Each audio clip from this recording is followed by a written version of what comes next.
If ye seek, ye shall find. Because no mystery is closed to an open mind. We keep you up to date so you can decide your own fate. Welcome to Maxim Axiom Radio.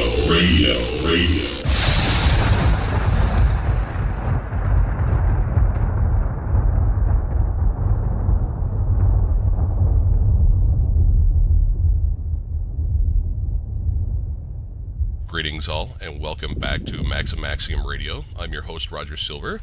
Today, we are spending time catching up with Master John Stormm. In the archive, we delved into what witches, wizards, and warlocks are. Today, we'll be delving deeper into those topics, and possibly a few more, regarding the current state of affairs on this planet, and how we can better prepare for what is coming down the pike, as it were, for all of us, directly and indirectly. With that, it is a privilege and an honor to welcome back Master John Stormm to Maxim Axiom Radio. Welcome back, John. It's great to have you here. Let's just start wherever you would like to today and how things are going for you currently, and we can just roll from there. Okay. I'm enjoying a beautiful Sunday morning. I've been more than a little sick, but it's really not as bad as a lot of people will think that is, though. I'm kind of like one foot on a banana peel and the other in the grave. But you have to understand that this portion of our life is only a very small portion of what our immortal souls, and our souls are our awareness, our consciousness. And that's forever, and we're continually learning and growing. Now, the problem on this planet being is that everybody has been, for one, trained to be left brain to the exclusion of anything right brain. You know, if you want to be a musician or an artist, well, they don't want you to be a starving artist is the word you'll get.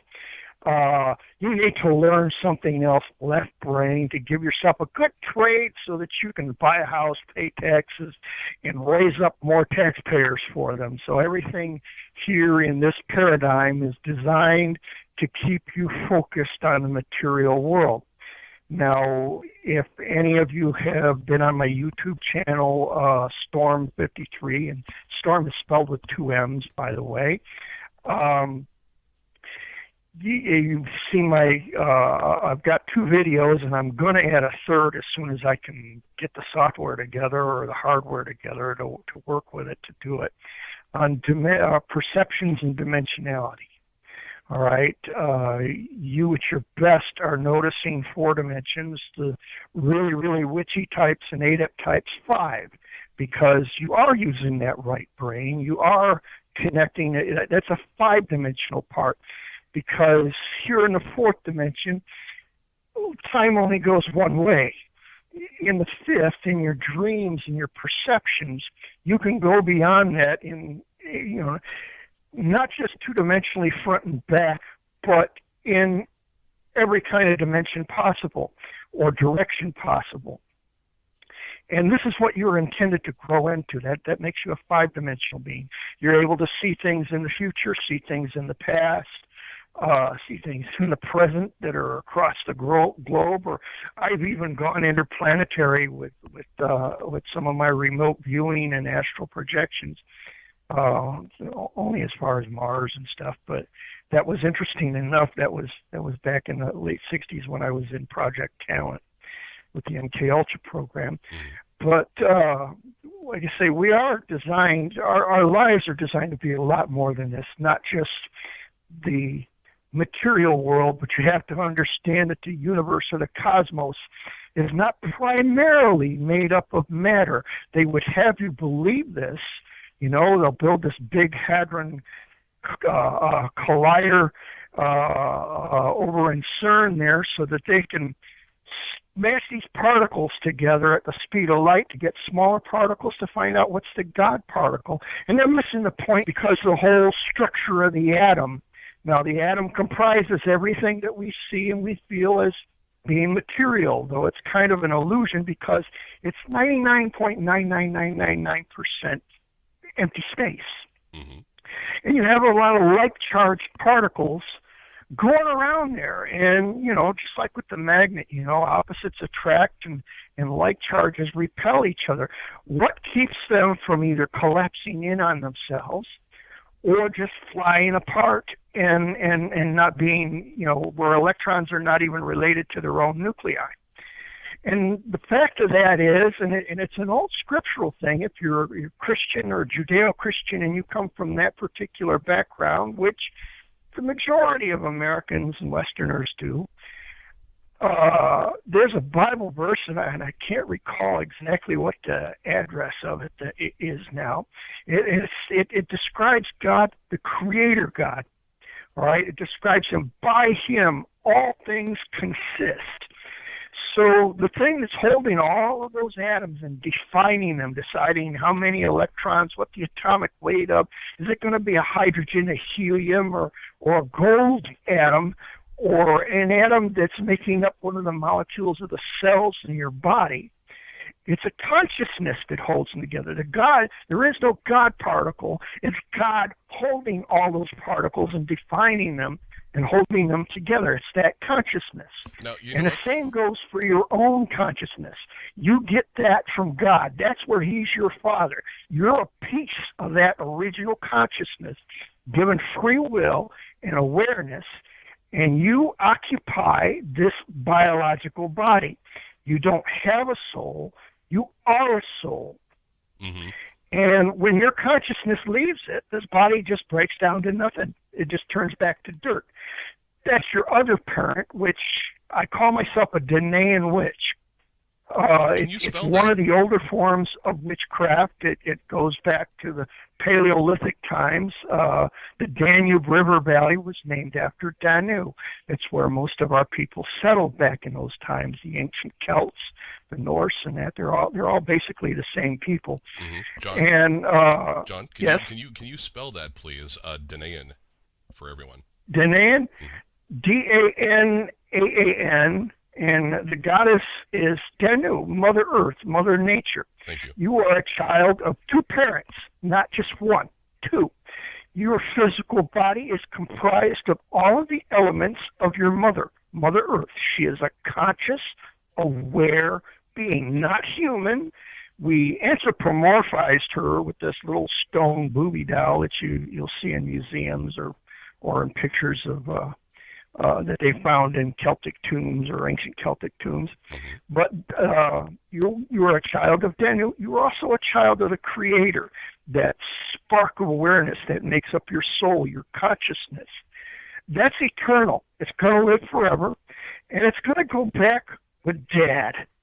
You're going to leave the body behind as dirt, but you owe something to Mother because Mother nurtured you and got you through this. This is a school portion of your life to make you.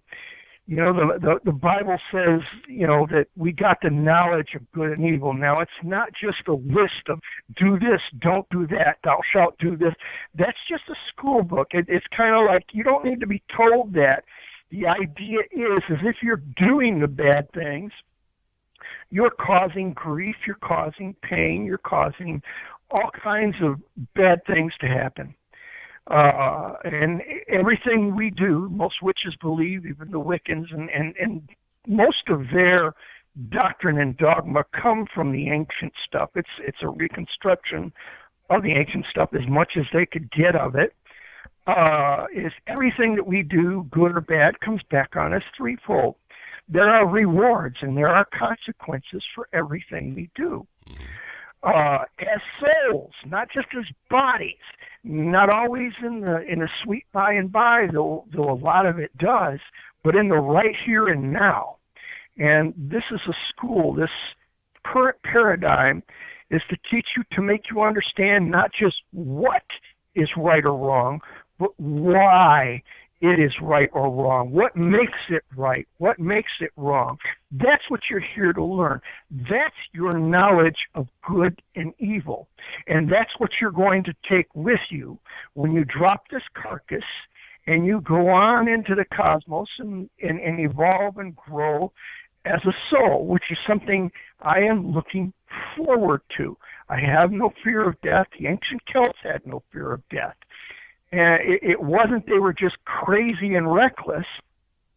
It's that they understood that if they gave everything in life their very best shot and ignored the consequences of whether this is going to kill me or what, just because it's right or wrong or because it's inconvenient, so I'm going to be bad or I'm going to take the easy way out and just kind of flub things up.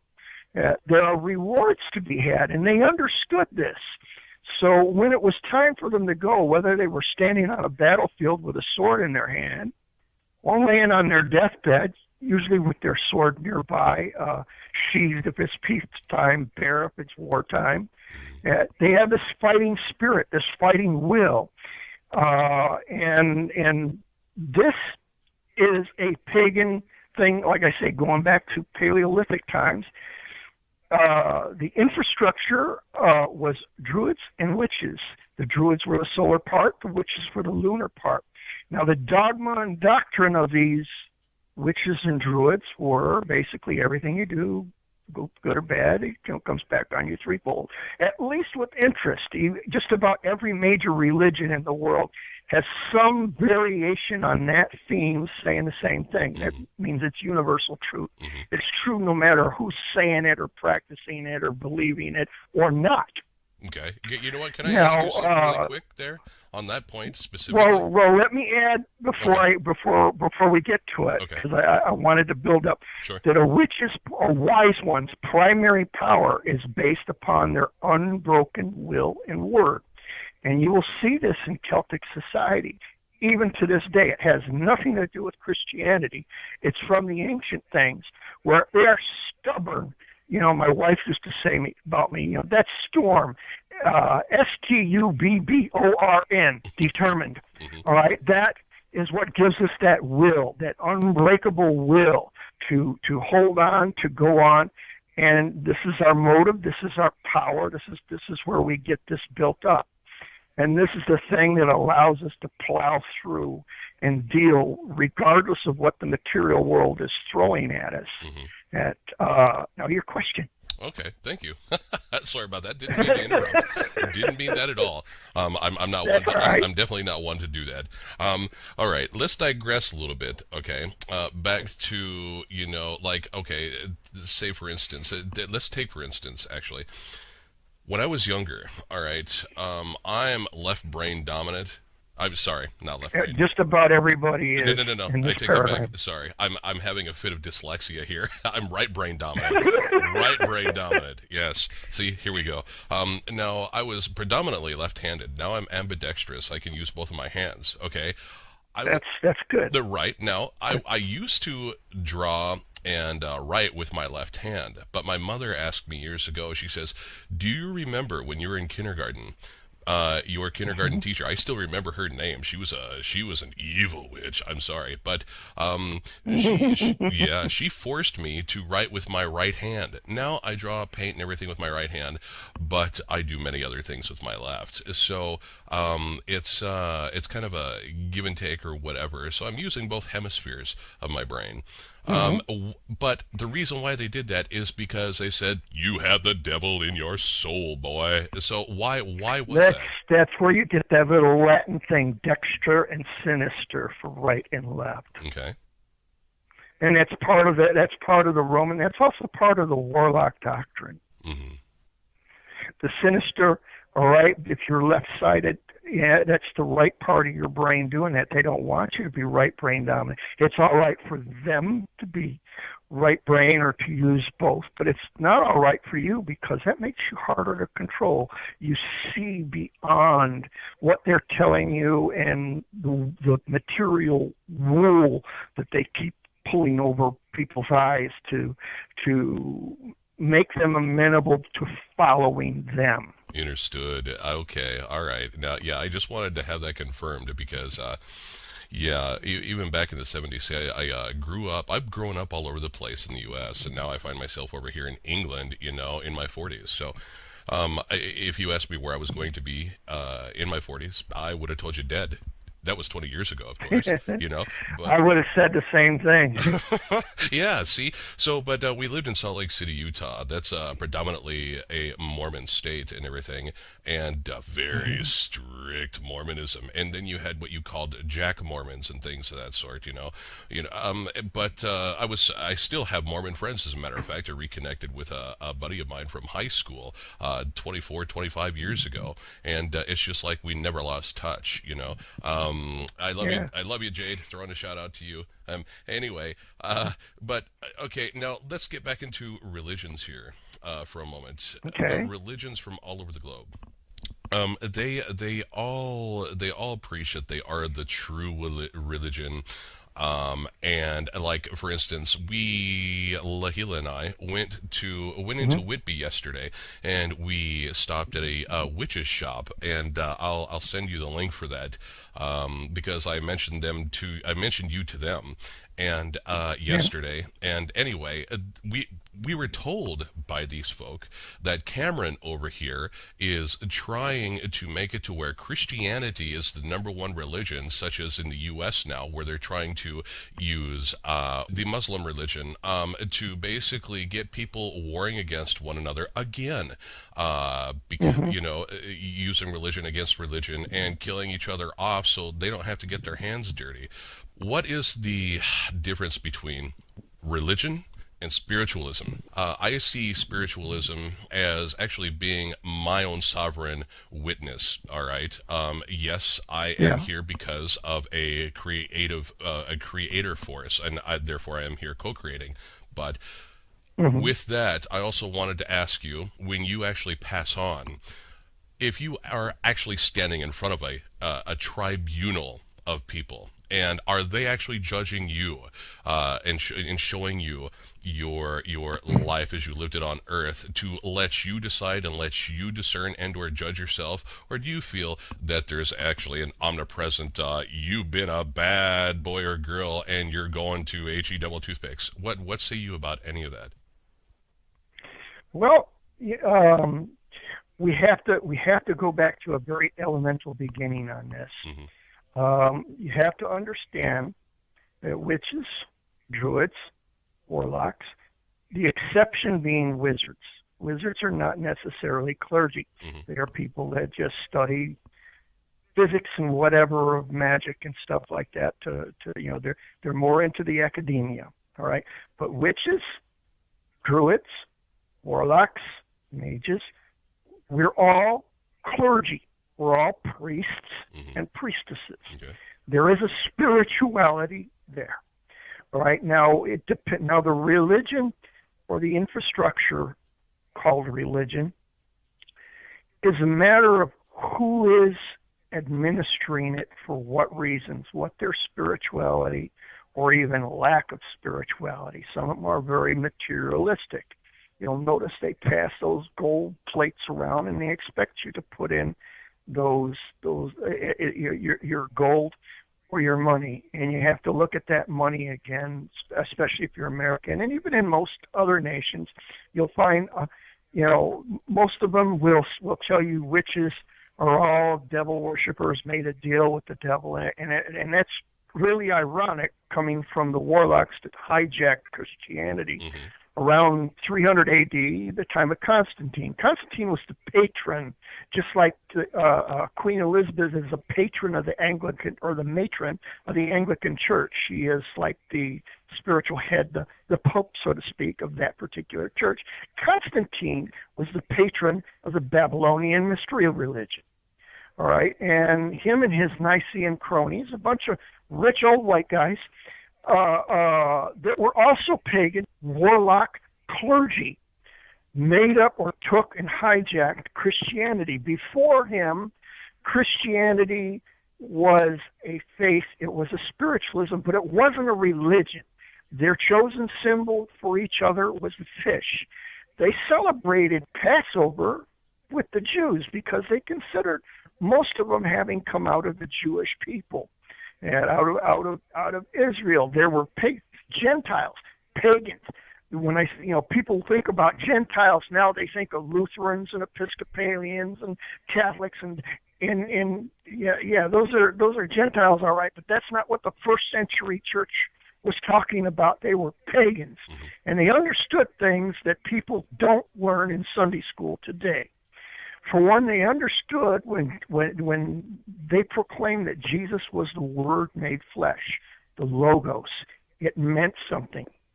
There is a spirituality, but there is a physical thing to it. There's a grasping of spiritual truth, and then there's going through the motions. Not truly understanding, but we're crossing ourselves, we're genuflecting, we're playing this set formula of words, though the words mean nothing. Now, there's a lot of people that get into witchery, and they want to learn words of power. Like speaking it, if you pronounce it just right, it's going to make shit happen for you.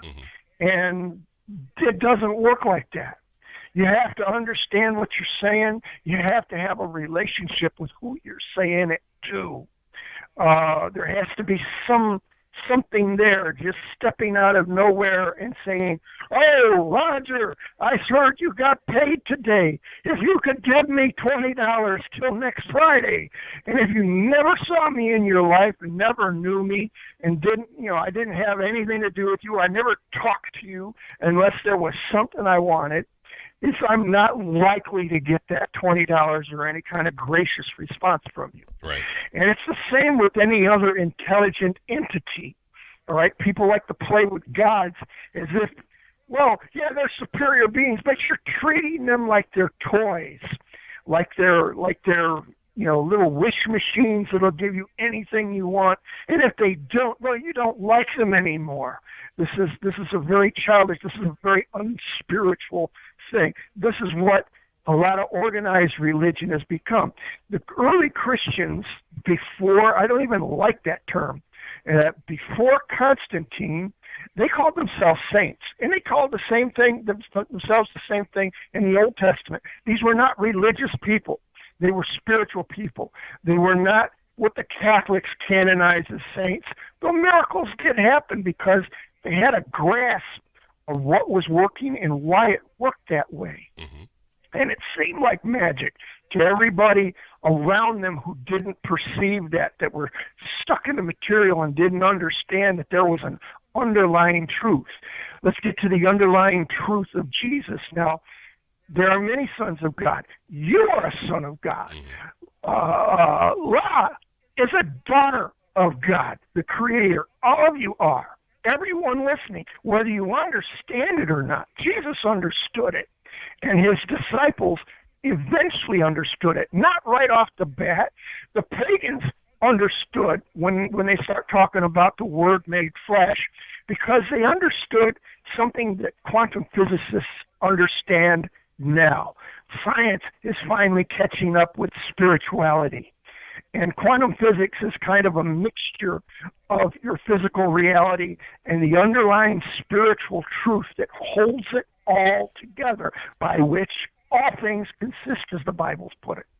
Now, you have to give you an example, you have these atoms, all right? They're little teeny tiny particles, incredibly small. If you took all of the atoms in the cosmos, physicists estimate that if you took all of the particles from the atoms and actually put them together, all of the mass, all of the matter, all of the atomic structure in the universe would amount to something the size of about a marble. So mass is not the overwhelming truth and reality of our universe. Consciousness and spirit is. All right? It's that fifth element on your pentagram. All right? That is the overwhelming reality of our universe and the vastness of it. Now, if you took all these just by themselves, all right, these atoms and these particles, the nuclei, the electrons and neutrons, the protons and all that, and you got them spinning, and you took one group of atoms, let's say, as a bowling ball, and another group of atoms, let's say, an iron cannonball. All right, and just took them at just like two galaxies passing through, since most of the distance in your solar system is empty space. You have the planets only occupying so much. See, it's true of the macro. It's also true of the microcosmic. All right, and you pass them through. They just pass through because there's all this empty space. You might get a couple particles colliding, but only a couple because it's overwhelmingly empty space. Now, there's something. Jesus is the Word. Now, even in pagan things, a lot of understanding is one of the ancient concepts is the word Om. This is the sound that the Creator made during the universe to make all of this solid. Everything vibrated at a frequency, at a wave. And that gives you the illusion of solidity. That's how that bowling ball and that iron cannonball do not pass through each other, but bump and move away. All right, it's the vibration of those things that cause them. That causes this. So there's God and Jesus, who they call the only begotten Son of God. There's a meaning to that most people don't grasp. Everybody's sons of God, but he's kind of special because he was the word, the sound that was uttered that made all of that God created solid. Something we could touch, something that we could interact and not be a chaotic universe, but a solidity there. So there's a spirituality, but there's an understanding, like I say, the understanding of what makes things right, and what makes things wrong, and what makes things work. This is what witches and wizards and stuff specialize.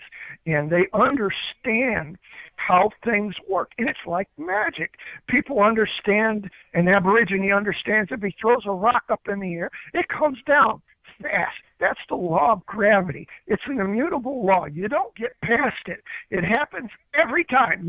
There's never a time that you throw a rock up in the air and it just stays there.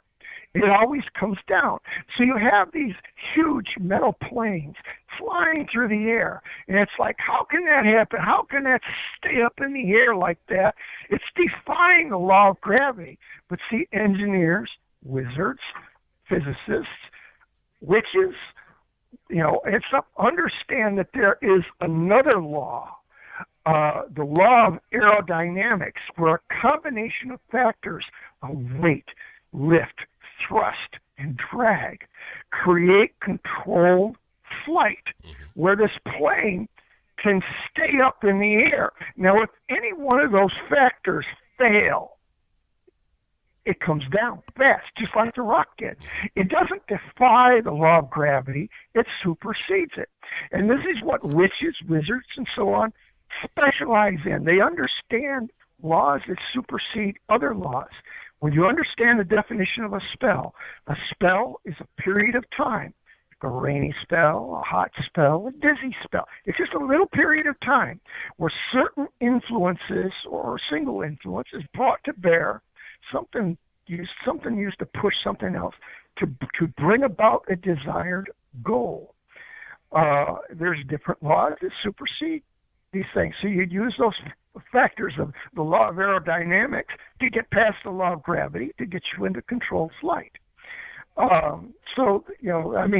There's more besides that, but I'm just using that to kind of illustrate that the depth in that of spirituality, the difference between that and just going through the motions.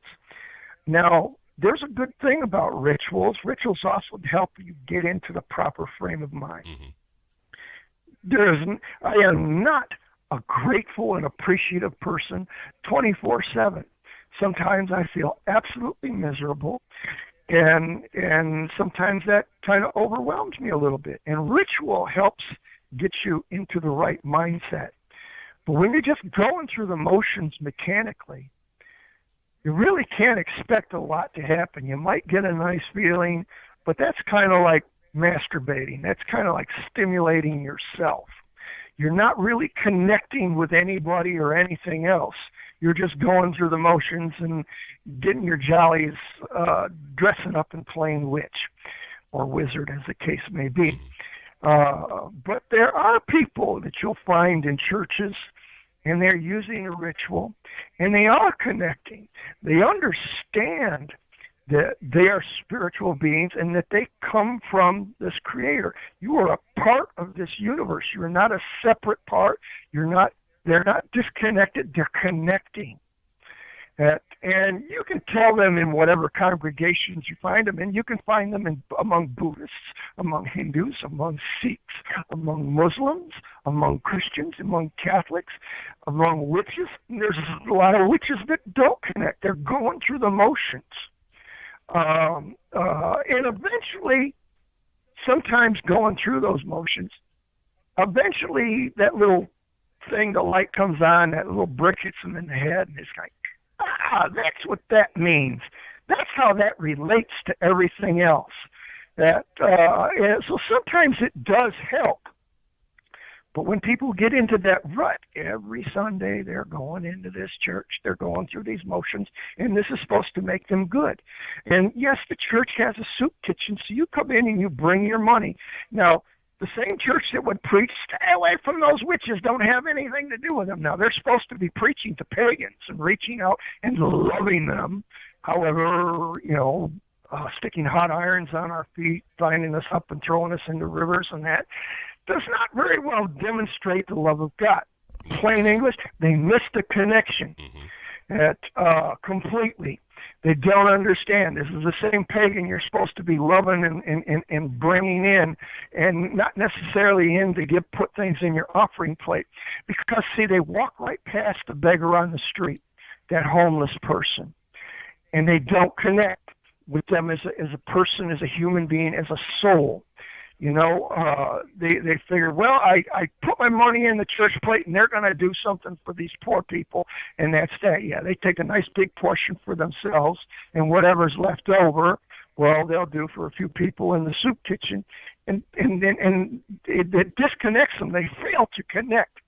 And they get all righteous and religious. Well, if I get this bum $5, he's going to spend it on booze, or he's going to buy himself some pot. Now, there's a proverb. Solomon is one of the people, one of my favorite witches of all time. All right, very wise. Had like 600 pagan wives. He understood some things, though. A lot of Christians and Jews don't like him for his connections there, but he was connected. All right, and he said in Proverbs, don't deny a man wine who is ready to die. Now, let's go back to that homeless person, that woman living under a bridge, crawling into a cardboard box at night in a back alley somewhere. Let's say we're going to connect with them for the next few seconds here. All right, you got to understand what they're going through. Either they've been rejected by their family, or they're suffering from some sort of ailment, or maybe they understand something you don't about this world, and they just can't relate back to this physical, material-driven world anymore. So there they are. They're not working to pay taxes to these rich warlocks and make them richer and giving their power away. They're living on their own as best they can to be separate, to be a continuing growing soul, or whatever the case may be. All right, but at night, this is what they have to look for. They're going to crawl into a box. They're going to wrap up in ratty blankets or whatever. Now, they're out in the open. They're vulnerable. There's rats and spiders and stuff like that can, come and bite them and fill them with disease. Or there's punks and awful people walking around stalking the streets at night looking for victims. Kids, teenagers, punks that'll pour gasoline on them and light them up. These are the things they have to fear every night, and they got to get through that cold night with all of that fear and try to relax and try to get some sleep so they can think straight the next day to figure out what they're going to do, collecting bottles and cans or whatever to get enough money to keep body and soul together with some food or something. So you give this person, let's say, $5, $10. Instead of putting it in the offering plate at church, you got a $5 bill. give it to them. Well, they're going to spend it on booze or they're going to spend it on pot. Well, good. For that day, for all of the anxiety that they're going through that day and going to go through that night, if they got a little buzz going on and they can relax, God bless them. All right? Or you could choose to, okay, there's a sub shop here. I'm going to go in, and you say you're hungry. I'm going to buy you a sandwich. I got a $10 bill. The sub's going to cost me about $5. I'm going to put the change in the bag. All right? You got the sub to get some food into your body. And you got a few bucks to either get, if you want to get coffee, if you want to get milk, you want to get juice, want to get something, meds or something to deal with pain, or if you want to get a cheap bottle of wine or a blunt or a doobie or whatever, good for you. This will make your life just a little bit easier tonight. You've blessed them. You've connected to them as a human soul. You reached out and you helped. And this is the good thing. This is the thing above all of these material things. We are here to learn and to understand and to move on as souls. Now, when we get to that point where we drop this carcass and we move on, it is not just a tribunal, the Father, Son, and Holy Ghost. It is a myriad of souls. And most of them, your ancestors, the same ancestors, all the Celts and the Norse and even the Christians were talking about getting a chance to meet when they move on. And they've been there too. And they are wise. And they have the right to tell you, this part's where you went wrong, this part's where you went right. Now, Jesus came here talking about grace, unmerited favor. Just because you screwed up, he's not going to beat you for it. You remember the adulteress caught in her sin? And he's there writing in the dirt. Well, he's writing in the dirt, thou shalt not commit adultery. And they said they caught her in the very act, but you got a woman there. Where's the man? Where's the guy that was in the very act? That good old boy was being spared. That was a very patriarchal religion. Jesus was obviously not all that patriarchal. He was matriarchal. He considered both. A matriarchy is not the exact opposite of a patriarchy where it's just women superior. It's either or. All right? Patriarchy is strictly men on top, women as second class or property. All right? And he sat down while they were telling him, well, the law says that we got to stone her to death.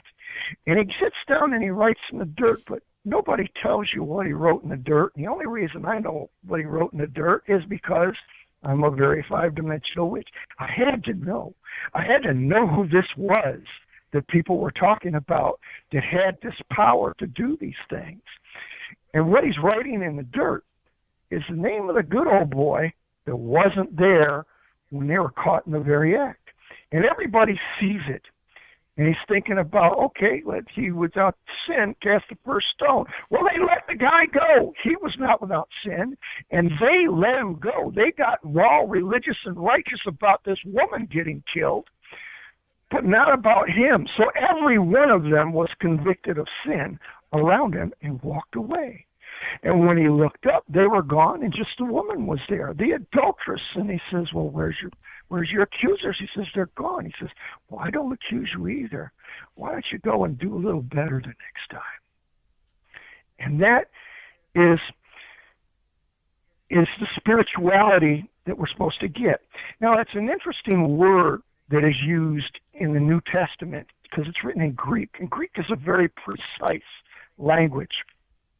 The word is sin, all right? And it's an archery term, all right, for missing the mark, all right? Now, when you're bringing up an archer or you're training an archer or you're learning to be an archer, if you shoot it, you pick the bow and the arrow up for the first time and shoot at the target and you miss the bullseye, all right, according to most religious, self-righteous people, you got to die. Okay, so what's the chance that you're ever going to be a good archer? Not happening. Not like that. They completely missed the point themselves. They didn't hit the target. Grace that Jesus spoke of is okay. He says if you confess your sins where you missed the mark before God, He is faithful and just to forgive you your sins, and and you move on from there. Okay, you shoot at the target, and your master says, now what happened? You missed the bullseye. Yeah, I was a little low and to the left there. Okay, you adjust your aim a little higher to the right and try again. And you get closer to the bullseye. And each time you admit, you confess, I missed by this much or that much or whatever, and you adjust and you become a good archer. This is how you become a good soul, a good son or daughter of God. This is your spirituality, the real thing, not the going through the motions. This is what our evolving, our learning, and coming of age as souls is all about. And this is what, when we get there, this myriad, this uncountable group of people, as well as the Creator, the Father, this is the family you belong in, part of. Nobody can kick you out. Nobody can take away your rewards or anything else. This is the true spirituality. This is the real thing behind being a good Muslim, a good Buddhist, a good Hindu, a good Sikh, a good Lutheran, a good Catholic. Without the priest, the clergy, be they warlock or witch wise. Are they an oath breaker? Are they there for the money because, hey, he didn't want to get a job washing cars, so he went to college to become a priest? That he didn't want to work in machine shop, whatever, and have to deal with this. He's guaranteed a lifetime of ease. And people are just going to bring him money. And he's going to give some of it to the poor, but a great deal of it is going to go into building this big building, a big physical structure with stained glass and the most expensive things money can buy for the glory of God. The glory of God is the person on the street that connects with this brother, that connects with all the other souls, and understands the need and ministers to that need.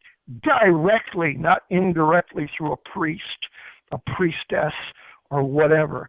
This is where you become self-determining, growing, evolving. All right. Got some more questions? Yes, I do. Thank you so much. And you know what? I do have a few more based on this. The first one being, you always see these people who are calling themselves good Christians snubbing the homeless, right? Now, here, as I said a little earlier in the show, that we were told yesterday by some folks who own this witch shop in Whitby, that Cameron is basically trying to make this country over here Christianized, straight up Christian. If you are not a Christian by faith, then your benefits, whatever kind of benefits you're on, are actually cut. Mm-hmm. Now, what is Christian about that? Number two, what are they taught in churches to be such assholes, for lack of a better term? That's because they have been by warlocks, people manipulating other people. Even witches manipulate people. We understand that as human beings, we do not have the right to change other people, all right? But as social creatures, we do have the right, or actually even the expectation, to influence our circles. Now, priests, priestesses, good ones, influence their spirituality. They do it, by their works, by their example. They teach any which way they can. In fact, you'll notice that in just about everything I do. In every which way I can, I try to bring people to this knowledge to make the light go on. I'm not collecting anything from anybody. I don't want any of their physical goods.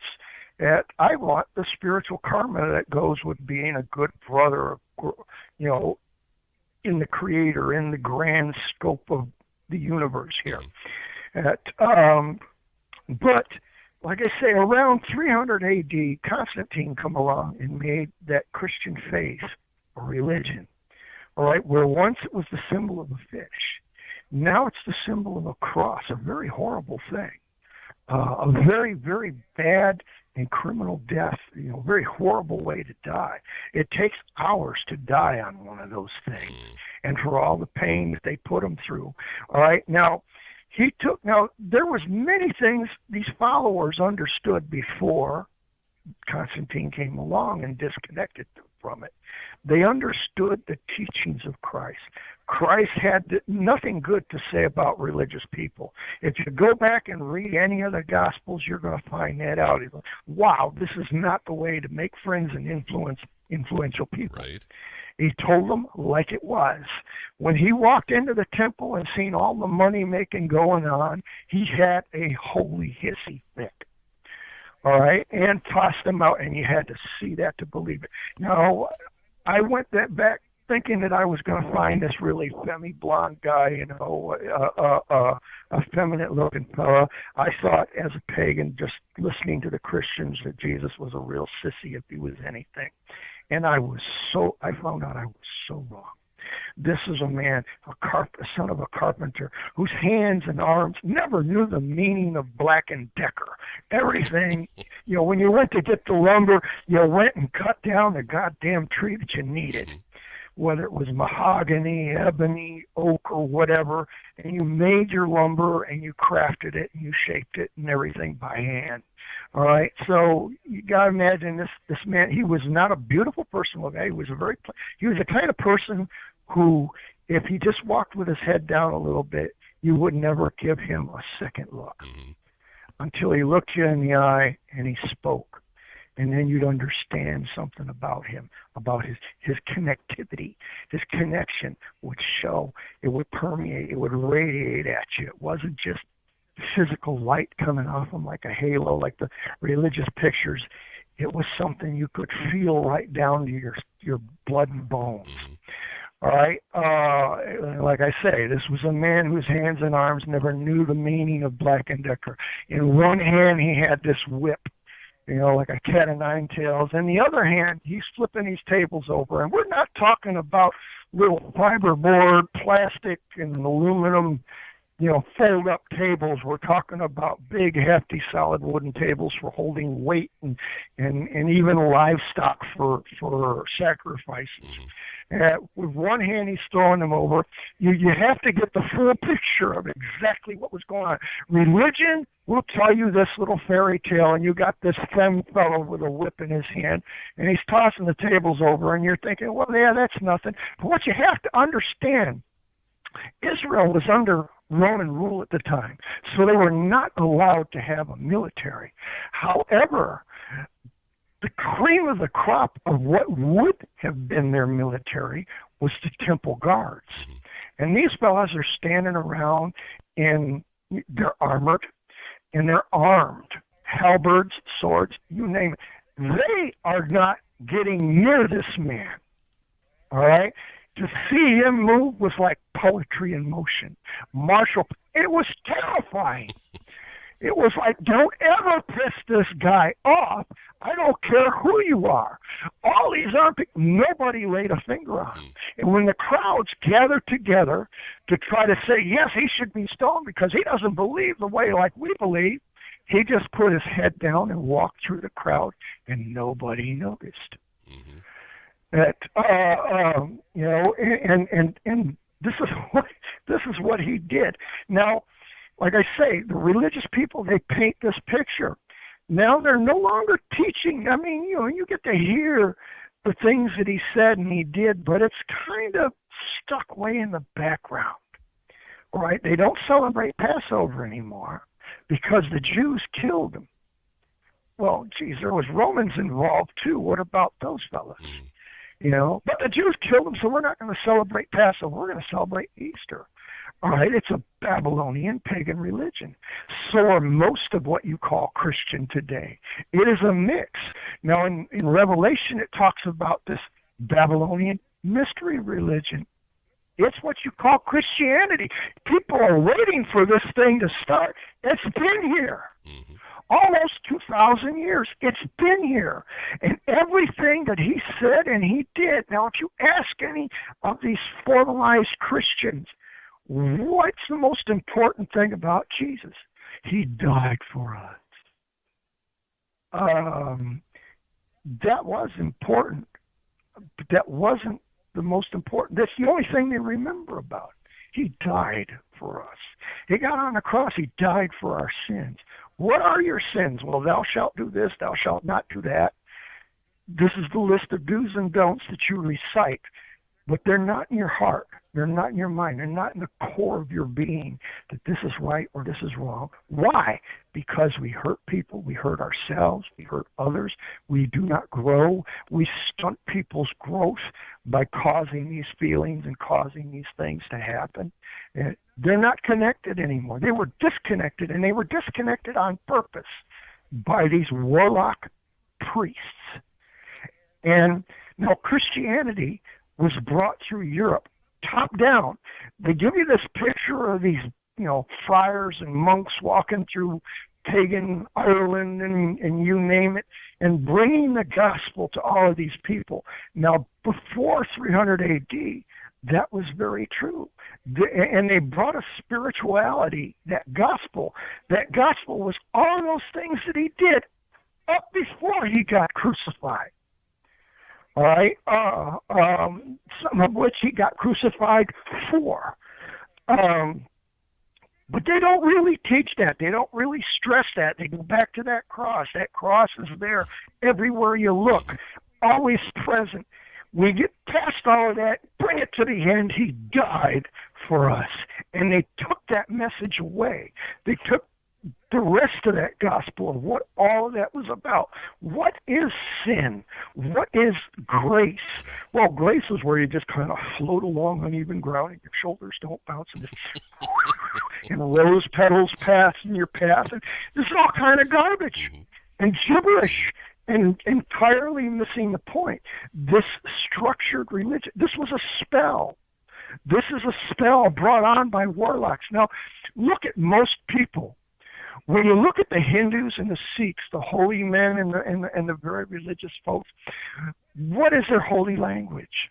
What is it's the oldest language that they got, that brings the spirituality from the past and brings it forward to the future. It's Sanskrit. It's their own ancient language. Okay, if you go to the Druids and the witches, what is their holy language? It's Gaelic. You go to the Norse, it's another form. You go to the Hebrews, it's Aramaic. It's their ancient holy language. Now, you go to this new mystery religion by this Roman king, a pagan king, and now, and a warlocks. Now, warlocks were oath breakers.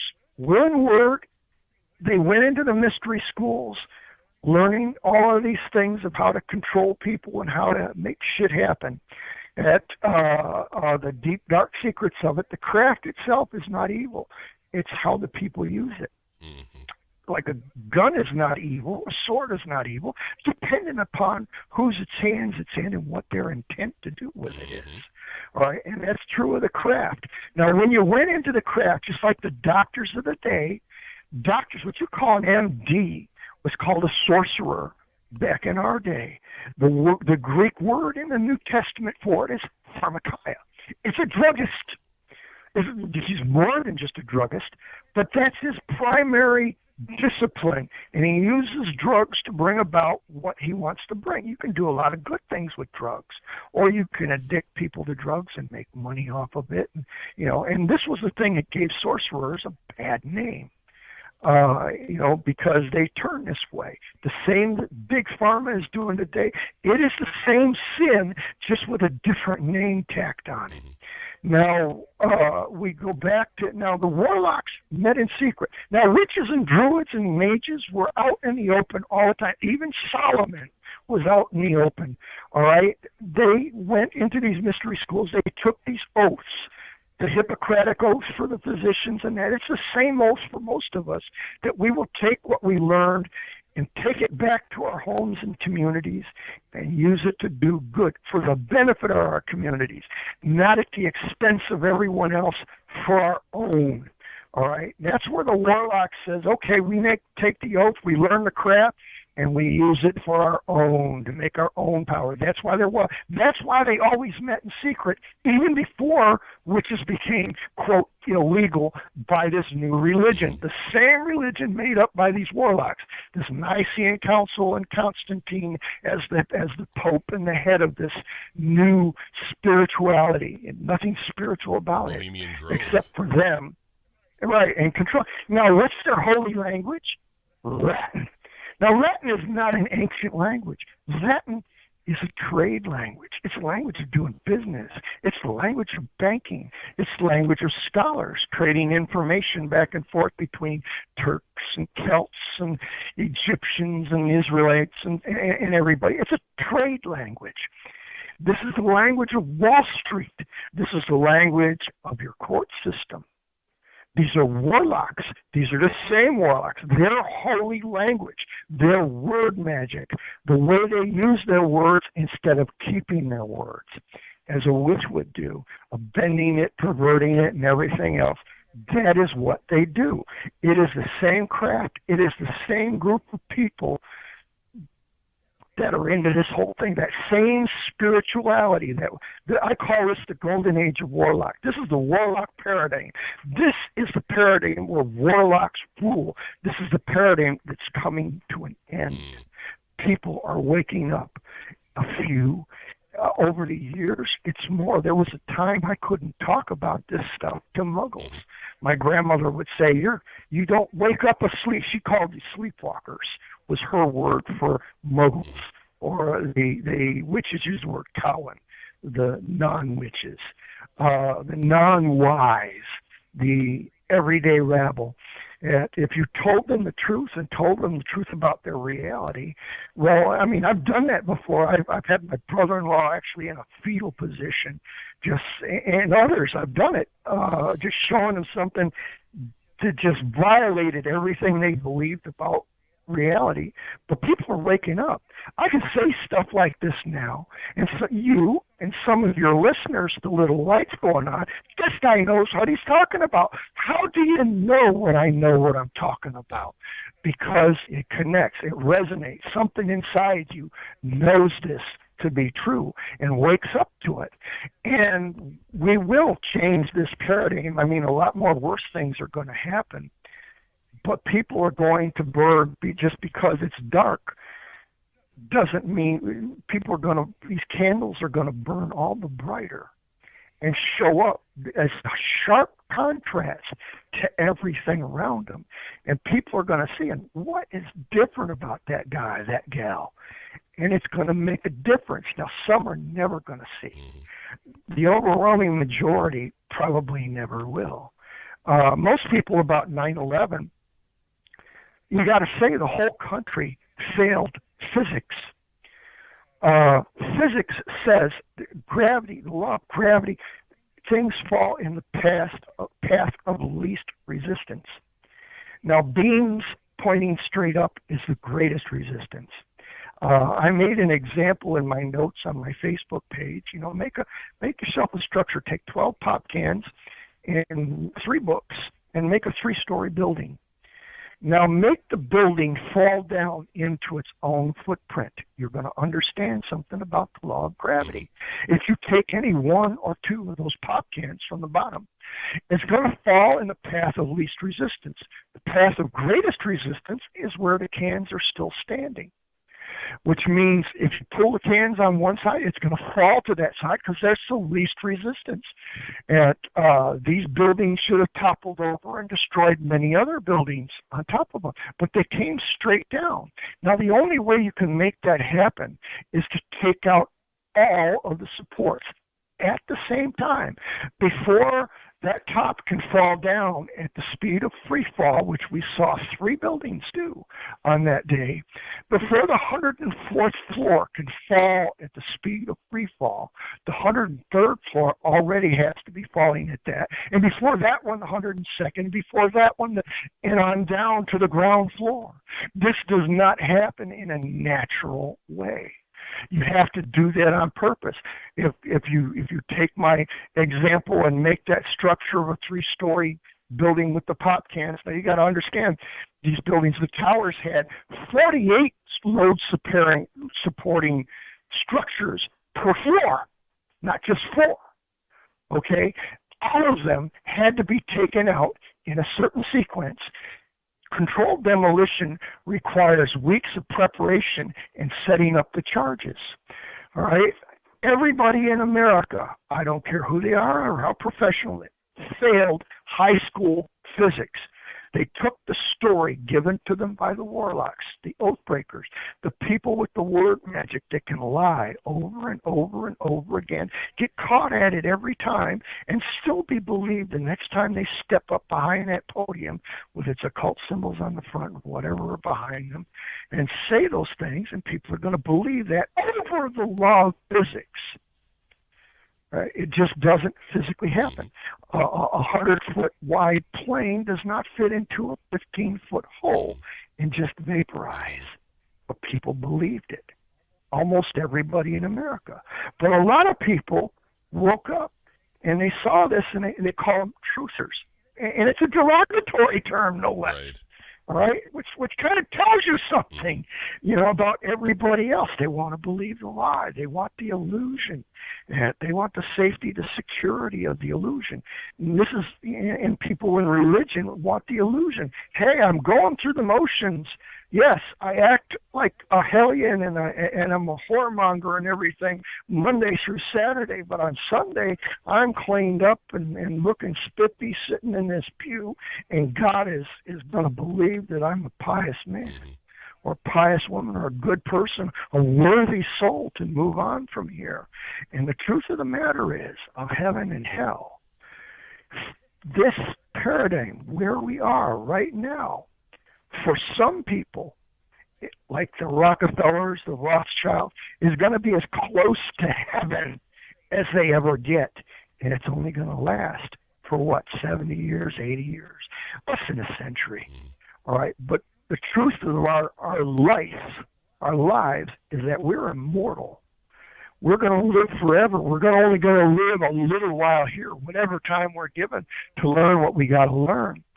And we're going to move on. But some people are going to be trapped here, even afterwards. If you've seen my pictures, those orb pictures now, some of those, I love those shows. I don't have cable anymore, watch any of that kind of stuff anymore. But there were some paranormal stories or programs where, Ghost Story, whatever, they go and they investigate these different places, and they're using EM pads and stuff like that to register electromagnetic radiation. These things are manifestations of spiritual things. Now, not all of those things are the spirits of departed people. There are a great many of those trapped here because they don't know where to go beyond here. They've been stunted, and this is a horrible thing. This is a terrible thing that these other people who did this to them, these warlocks, are going to have to answer for. There's going to be a darker dimension that they sink to. Some things rise, some things sink. Some of these people with their little lights come on and they start connecting and they start doing good things. They influence their circles in good ways. They bring their spirituality and their goodness to others, are going to move beyond this paradigm into a brighter place where they can continue growing and evolving and being a member of this much greater family that all of these other people have been estranged and disconnected from by these others who are already estranged and disconnected from, demonic in their nature, rebels. When it talks about the dragon sweeping a third of the stars with him when he fell and when he went into rebellion, look at the stars. It's like a Star Wars story.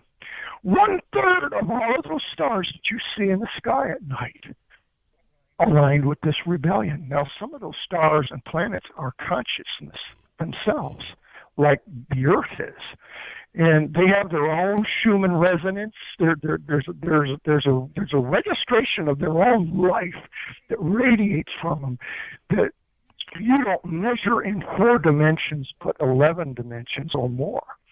They have their resonance. How do you measure that in length, breadth, height, and space-time? The resonance, the magnetic fields, the vibrations that come from it. That's their consciousness. But this Earth, and Jesus described, this Earth was one of those planets, one of those stars that went into the rebellion. And he says, be not of this world as I'm not of this world. And he was saying something, this paradigm that locks you to this material thing. You have to keep buying shit you don't need, and the person that dies with the most toys wins. This is a lie. This is what people have been brought and deprived of their spirituality, deprived of their connection. Everything here is designed to disconnect you from nature. That's mother.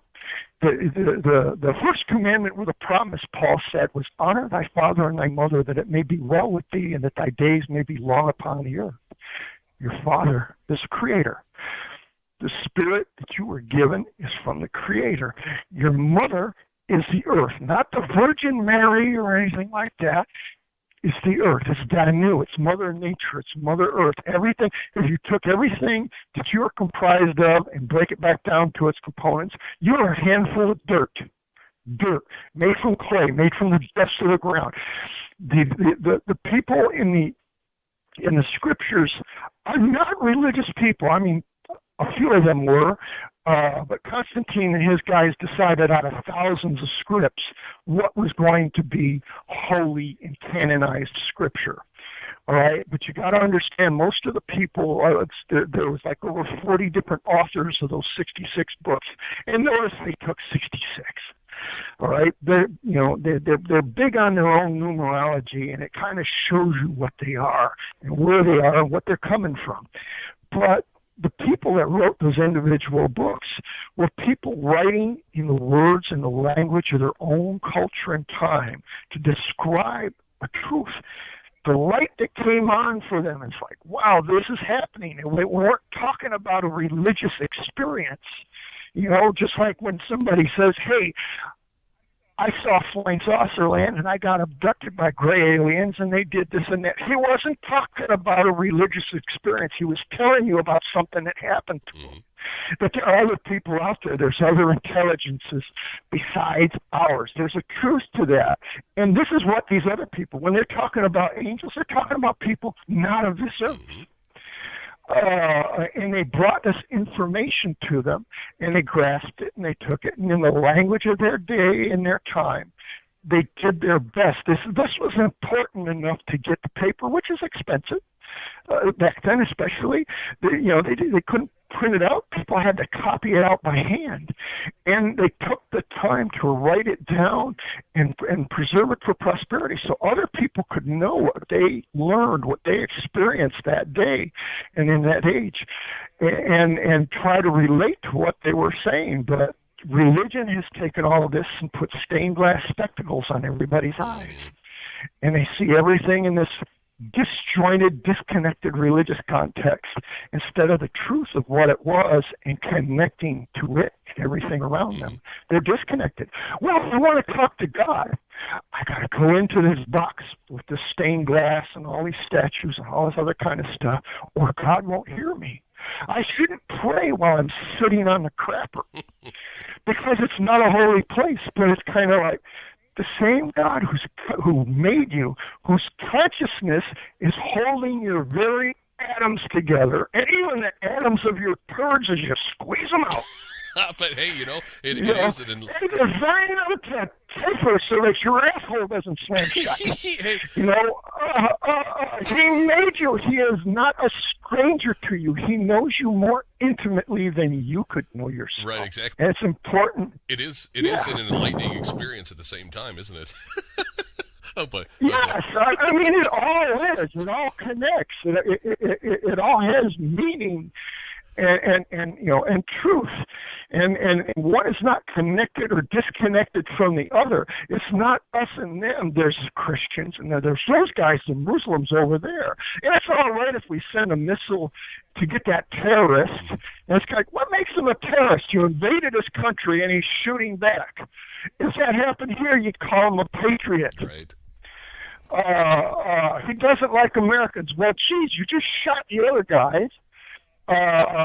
Sent a drone. What a cowardly thing. Roger Waters wrote a song about the bravery of being out of range. You know, some creep with a sociopath with a joystick in Langley, Virginia, piloting this plane. That the worst happens, it gets shot down. Who cares? He's not in it. They're gonna start up a new one for him tomorrow, and he's gonna do the same thing. And he's gonna go out after this Cuban guy in his own country, who he may or may not even be at war with. And just because he thinks they are suspected, nobody's been tried or accused or evidence brought forward, they suspect that he might not like America. Well, gee, you did the same thing to somebody down the block. I wouldn't like America either. So he's home with his family. You just see him come into this little, adobe house, and he sits down at dinner with his family, and you shoot a Hellfire missile in there, and you hang back. You blow the hell up. Well, yeah, there's wife and children in there, but that's collateral damage. They're not people. They're collateral damage. All right, and we wait because we got 2 Hellfire missiles on this drone. All right, we wait till all the neighbors come by to see if they can rescue anybody out of the rubble, if there's anyone to save, or just to collect the bodies to give them a proper burial. And if you double tap them, they give them another one for them. Now, why wouldn't they dislike Americans? And it's murder. It's not war. It's murder. It's premeditated murder. It's us and them. It's disconnecting. And the military. My son and I were kind of estranged from each other because the military did this. I gave him training literally from the cradle, and he decided to join the Army, which I didn't disparage him. I figured he'd learn something from the experience. But he did learn something, but he learned to unlearn everything I taught him and accept what they taught him about the truth. And it's like, son, you're not mine anymore. You're theirs. That guy says, right face, left face, you jump around like a marionette. I say, this is wrong. And you argue the point. I showed him this 9/11 loose change thing, and I showed him how the charges went off floor by floor. You could see the stuff spewing out the windows as the floors are coming down. They don't come down. That's physics. That's a coincidence. Yeah, 3 buildings coincidentally came down exactly the same way. It's the only time in the history of man that a steel frame building has ever came down in a fire. Ever. I mean, straight down to the side or anything else. It's the first time ever. 3 in a row happened. And one wasn't even hit by a plane. Yeah. Well, look at the hole in that building in the Pentagon and the size of the plane. There should be titanium plates. You know what those engines are because you're in aviation. You're in, Army Air Corps there. You work on Chinook choppers. You know what those things are. They don't freaking vaporize. Mm-hmm. And you got Shanksville in Pennsylvania where there's just a hole and there's nothing much in it. I've seen plane crashes all over the world. And I see debris and I see bodies and luggage everywhere. Tail sections, wing sections, engine sections, pieces of plane that are identified everywhere. Crashes into the side of a mountain full speed in the fog. You see bodies, you see plane parts everywhere. They're supposedly vaporized. So did the Pentagon. I didn't see any plane parts even from, though I saw the planes on the TV at the time, I didn't see any plane parts in the rubble, but I did see beams that were cut at an angle, which in a controlled demolition, they'd have to be if they were cut flat across. The building would still be, the end would still be standing, and it would create resistance, which would cause the building to topple over in the direction wherever there was no resistance or less resistance. They have to be cut at an angle so that it slides down into the footprint of the building itself. That's a purposeful thing. I showed him that. That's a coincidence too, and it's kind of, it's like, son, I raised you, I trained you. I didn't just say, don't do as I do as I say. I set an example. I've lived this way since I woke up out of MK Ultra. And I've lived what I believed, whether it was convenient or inconvenient, whether people liked it or not. This was my connection to my spirituality, to my God, to my goddess, my Lord, my lady. This was my connection. And I kept it. I was a good son to the best of my ability. I look forward to meeting my ancestors as any good Celt or Norse would. Indeed.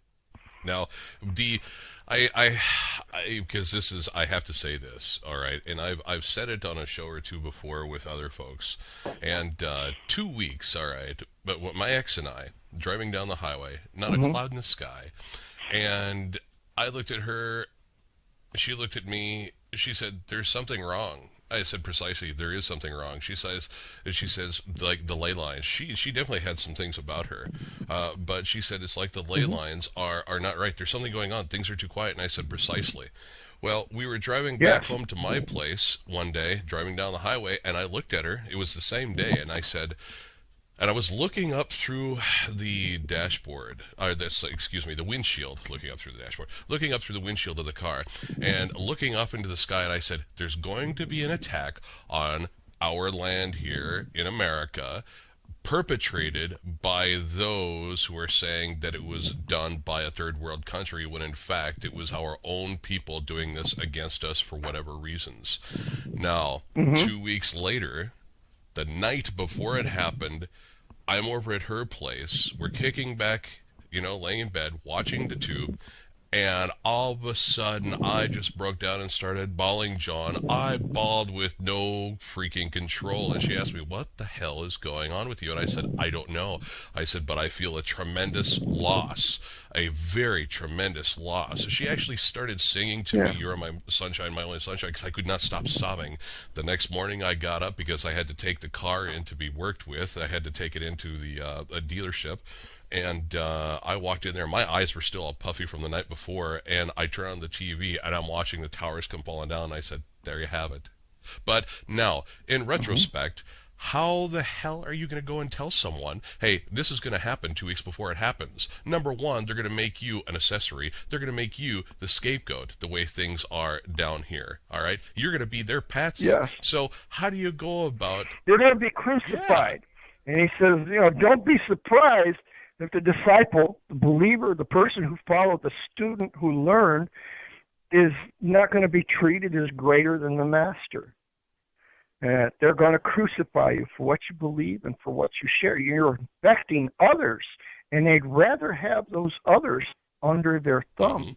That's always been true. And now we're gonna get some stuff like this.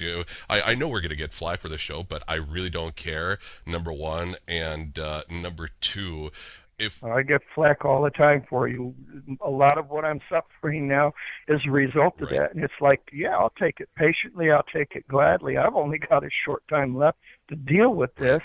And I feel pretty good about that. Yeah. Hey, you know what? I wish I was there right along with you at times, most of the time, seriously, because I'm getting really tired of being down here, honestly. But what I was going to say is we already have people kind of ridiculing. I had a friend of mine comment about the archive that I put up from 2011. And he's like, "Well, great job, Raj," and everything like that. And he says, "But aliens, come on. People really," he says, he started going off on a tangent about his mom or dad being alien, which is why he has intuitive power. So he was kind of mocking things. Can you elaborate more on that to give people more clarity whether they want to believe it or not? Well, actually, if you're a human being, you're not entirely of this earth to begin with. All right, the Sumerians. Now look at this group. Sumerians are considered by the scholars, the academia of today, to be the earliest recorded human civilization. They're wrong, and this is about 6,000 years back. We go back a lot further than that. You just can't take these people and their example and say, okay, human beings crawled out of the caves, and all of a sudden they built this huge city with waterworks, with laws, with a written language, with libraries, just out of nowhere, and then built this entire mythology for their religion. All right, on the Anunnaki and all of that, and like I say, now taking the language of the day, Throw away the stained glass spectacles. The language of the day. Not of this earth. When people talk about, when the ancient Celts talked about the Fae folk, the fair folk, the gentry, not of this earth. Transdimensional, not just interplanetary, but transdimensional. And we are transdimensional creatures as souls, right, inhabiting these bodies, these physical bodies, right, as we are right now. But they took the genetics from the people of the earth. Now, who are the people of the earth? Well, if you look at the fossil record, okay, there's a record. Things show up when people, they don't make fossils everywhere. It takes specialized circumstances to actually create a fossil. I mean, if you see a dead bird in the backyard, he does not become a fossil. If you watch him over the course of weeks, you'll find that ants and vermin and those it rots down the bones and everything kind of gets scattered. So they do not create fossils. Most things do not. They have to be covered up in mud and everything first and in certain circumstances to make a fossil. Excuse me. But if we throw Darwin out, or just a little bit throw him out, because that's just representing another faith. It's not based on full science. A lot of it's based on, it's a faith-based thing. You believe that this has to be. We're going to find the missing link. Well, that missing link has to have not just one, but multiple differences between what you see of the Neanderthal, the Australopithecus, and all of those things going back. I believe Lloyd Pye did a really good example of how this works using actual fact, actual physical evidence. All right, compare Gigantopithecus and all of that to present his case rather than just faith and supposition, all right, or presumption. He took these examples, and there's a big difference between them and Cro-Magnon, which just kind of pops up about 120,000 years ago. All right, not 6,000, 120,000. There was hunter-gatherers, who was this and that. And yeah, there's flints and stone tools and all that other kind of stuff, shaped bones and all that. Even the Indians were doing that 30,000 years ago here in America. But there's a point. The Sumerians say where the Anunnaki took what was here and created man in their image. So you had these big-headed, elongated skull people. All right, these are ETs, people that come down from the heavens. All right, not of this world. Gods, little g. Okay, and that's just somebody greater than us. This is not somebody to worship. This is somebody greater than us.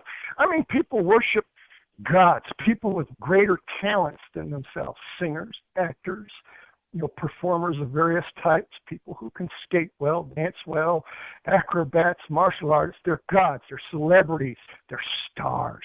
Same word we use for God. All right, little g. All right, and they made these genetic changes to Australopithecus. And now if you take and throw those names away and use who are the native species of Earth that actually belonged here, that the Anunnaki took up. We have 4 types of creatures found. We call them Australopithecus, Neanderthal. We just found out Neanderthal is not really related to us. So we didn't actually come from him, so to speak. We have less than 4% of his genes, and that's kind of an interesting concept right there. All right, but there are creatures that are found all across the earth. They're called Sasquatch, called Yetis, they're called Almas, and they're called Ogoglis. And they're some are 8 to 9 feet tall, some are about 6, 7 feet tall, some are only about 4 or 5, and smaller. And they're found all over in the most remote parts of the jungle, the densest, the mountains, and the places where human beings don't inhabit. Like I say, Lloyd Pye does a better job of this. If you ever get to see a YouTube video, it's called Everything You Know Is Wrong. And the fellow that did it is Lloyd Pye. He just died last winter, December, I think. It's a shame because he made a really good scientific presentation of that. He did. So we took these gene pool, and there's physical evidence to support this. And there's physical evidence to support what they say about Nibiru. And he goes on in that to make his point of how that happened, scientifically, how that happened, what the laws of physics are, and the laws of genetics and everything else that cause these things to be so. And he points that out. I mean, he gets into detail, and he doesn't leave any stone unturned when he's doing it. But just to be who you are, Cro-Magnon, in that you have ET influence. Now, in the more biblical scriptures, now here's an interesting one whose book was not canonized by Constantine and his cronies. It's called the Book of Enoch. Now, why would you say that it was not a spiritual book and didn't belong in the Bible when every prophet, up to including Jesus and many of his disciples, even Jude, quoted from the Book of Enoch? It was one of the most quoted prophets and books of all of these other prophets in the Bible. But this book is called Apocrypha. This is the one, you're going to go to hell if you read that and believe it. He talks of 200 rebel angels, watchers. Now, when we say angels, you've got to lose those stained glass spectacles now. We're talking about people not of this earth making a landing on Mount Armin, which we call Mount Hermon today in the Middle East, and coming in and interbreeding with human stock. Now, I find this very interesting because I've studied the Weirding families, the Weirding folk. My family is Weirding folk, all right? Weird sisters, W-Y-R-D. It's the same root word where we get weird, strange, not what you'd call normal, right? Now, these have many non-human traits, all right? Now, if you're one of these people that can feel eyes on the back of your head, and turn around and invariably find that somebody is checking you out, that is not humanly possible. That is not something of the 5 dogmatic senses that this world religion wants you to believe in. You did not collect that information that way. It is not 4-dimensional science to support that. That is 5th-dimensional upwards. So you are of those Weirding folk. These are very talented folks. Those people that those angels, those watchers interbred with, were men of renown. They were giants, not just tall, but they were giants among their people in their talents and their abilities. Like you have many people today that can play instruments or sing like nobody else can sing or ever will sing, and be able to sway people in ways. Spell singing and spell playing, that's a part of the bardic thing. That's a part of the same witches and druid infrastructure that we've had for millennia before Christianity. Right. Among the Celts. It's a part of the craft. And these are gods, these are starlets, these are celebrities. To this day, you just don't call them gods, little g, because you've got this religious infrastructure built up to call it something else. You don't call saints anymore. You call what they canonize and they say is saints. This is somebody who's not particularly human. But these are Weirding folk. And more than everybody else, those people with those particular traits, that gene pool will show up. It may be quiet for generations, but it's going to pop up. It's in the genes. It's in the DNA. Some of it is turned off DNA. But some of it turns on again. Talents you may not have may show up in your children or your grandchildren or your great-grandchildren. I mean in spades.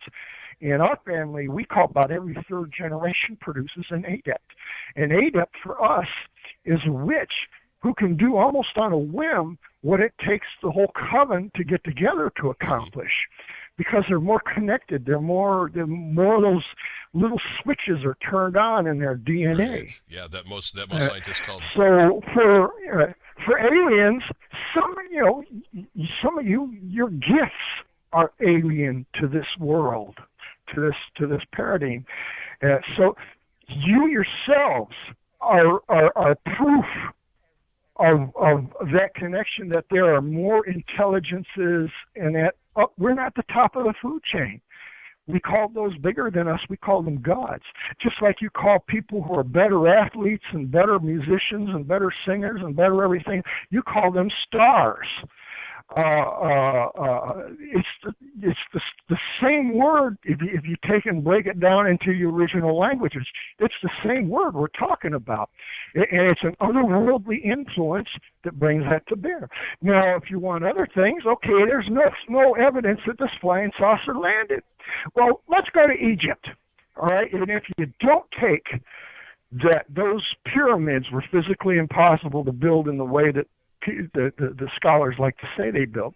Let's go down to the quarries where they cut those rocks and those blocks from, and look, there's an obelisk laying there that's been cut free, and it's sitting there. It's completely cut free, and it got broke, so they decided not to use it, and they left it there.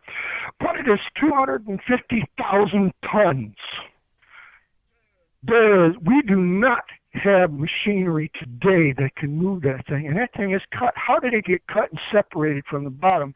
With bronze chisels and stone hammers.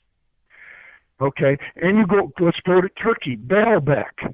There's stones bigger than that, much huger than that. There are temples that are built with large stones. Overtop structures where stones are larger still. There's megaliths in Russia. On mountaintops, there's megaliths where they got 30 to 70 to 150 ton stones carried up the side of a mountain at altitudes that we can barely walk 20 feet without stopping to breathe. By a culture that they say didn't even have the wheel.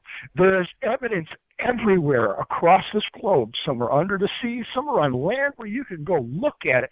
And it's like, okay, wise guy, get an engineer here to say, how can you build that? And the same with the structures in Egypt. You can't slide a pin between the stones. You can't do that today. You know, the evidence is there that we have had extraterrestrial, extra-dimensional help. People here, civilizations long before ours. The Celts used to call them the Dawn Children. These were the people that preceded mankind, mankind as we know it today. And they're like hundreds of thousands of years prior to here. And there have been great cataclysms that have literally changed the face of the earth. And there's structures here that survived earthquakes and everything else we can't build. Your best building here, the house you're living in, won't last if you just leave it. Don't do anything to it. 100 years from now, it won't be no more than an unrecognizable pile of debris. Right. Just by itself. You know, without doing anything or knocking it down or anything like that, just letting nature take her course. We don't build like that. And this is what was built and left here, and it's geologically, astronomically perfect. Right. There's your evidence. Right. Now, okay, that brings to a question here. Well, a question from our friend Wynn in British Columbia, Vancouver, actually. And she... You know, first I'm going to digress just momentarily. That DNA you were talking about, that does or doesn't turn on, that's been termed junk DNA, right? We all know that. So, but getting back to Wynn's question here, ask John if he can talk about the original tribe and the planet that the Danon came from, and how and why they colonized Earth. Now, I kind of joked with her, and I said, if he says the planet Zeist, I'm going to laugh my ass off. You know, the Highlander issue here. Yeah. But I mean, can you extrapolate? You know, can you tell us about it? Original tribe, wrong. Many tribes. People have been constructed. What we call humans today are constructed at least off of at least 4 known fossilized pre-humans or Earth humans, all right, and we're structured into the Cro-Magnon you are today. In different parts of the world. The Hobbit, if you've seen my little video in Witchman 53 video, I got a 6-inch skull. It came from a woman that was over 50 years old who was never over 3 foot tall, full grown. And she wasn't a dwarf or a misshapen midget or anything, with stubby hands and that. She was a perfectly formed human being, perfectly formed as you and I are, shape and everything, but she was only 3 feet tall, and that's all they ever got, not much more over that. Now, if you go, and they're found in Florence, the Isle of Florence. That's in Java, Indonesia, that area. Right, it's the Isle of Flores, rather, and they found loads and loads of these skeletons. It wasn't just one or so, and you can look up a BBC documentary on the Hobbit, Homo florensis, they call it. All right, now if you look at the people of that area, they're between 4 and 5 foot tall Asians. Very short. In Southeast Asia, these are just the descendants of those hobbits.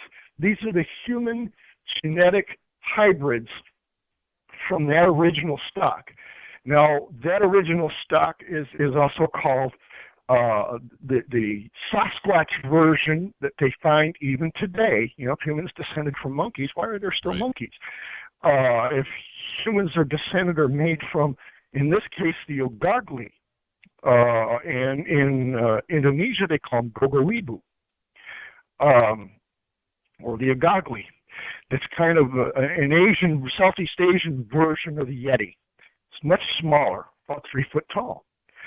And you find these people from that area. That tribe came from the mixture of the genetic, and if you go a little bit further, you have the Almas, which look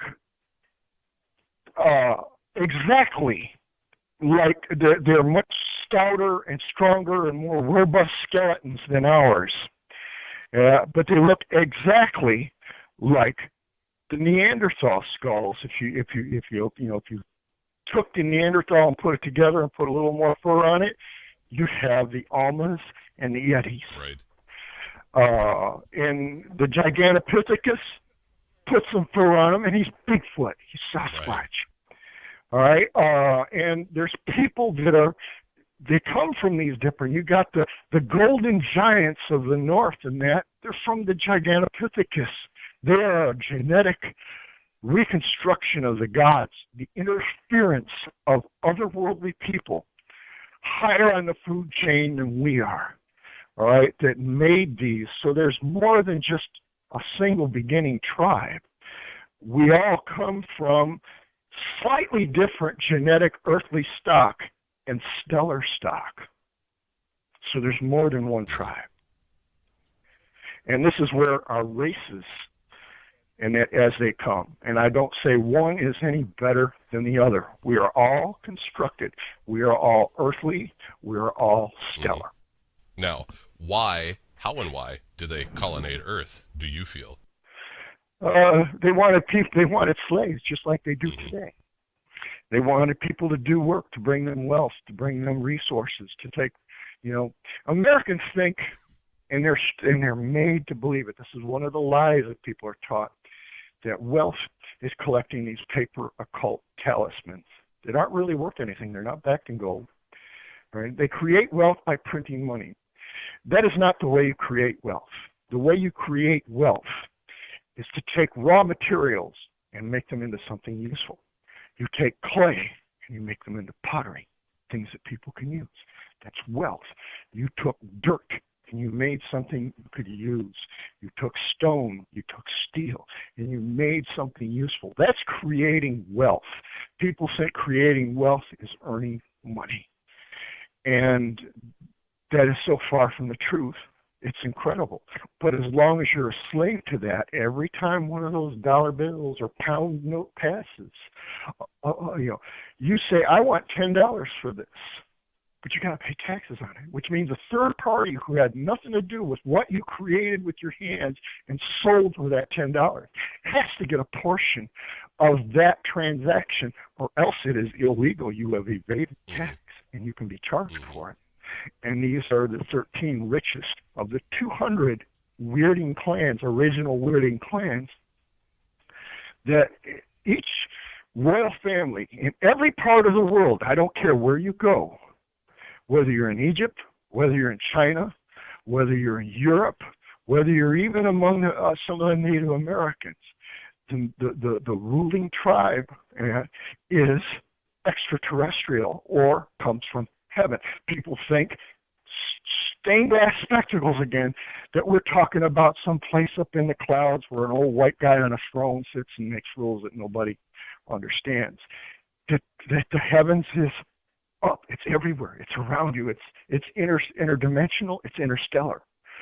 But all of them, their mandate to rule comes from their royal blood, their gene pool, and they have those traits.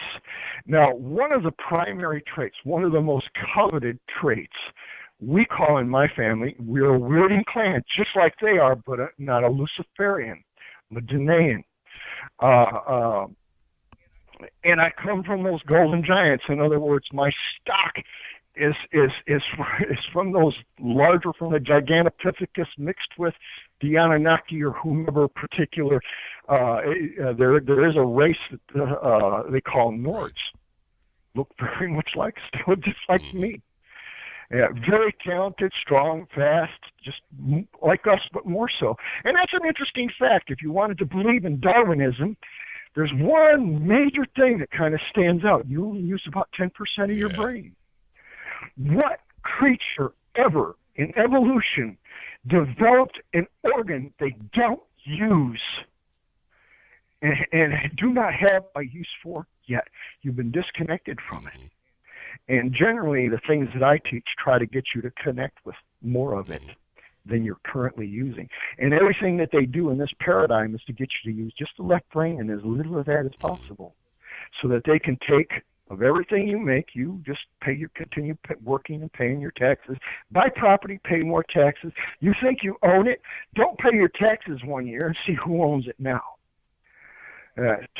You're renting it from them. You can call it owning property, but that's not true. But you know, the dolphin, the cetaceans, they use 100% of their brain. It all lights up.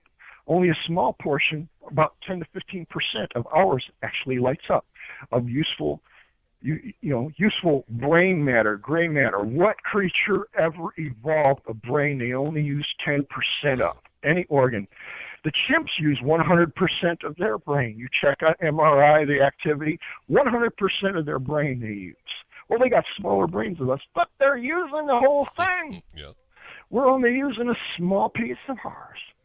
It doesn't support evolution. We got these big heads, big craniums, but they're not doing anything.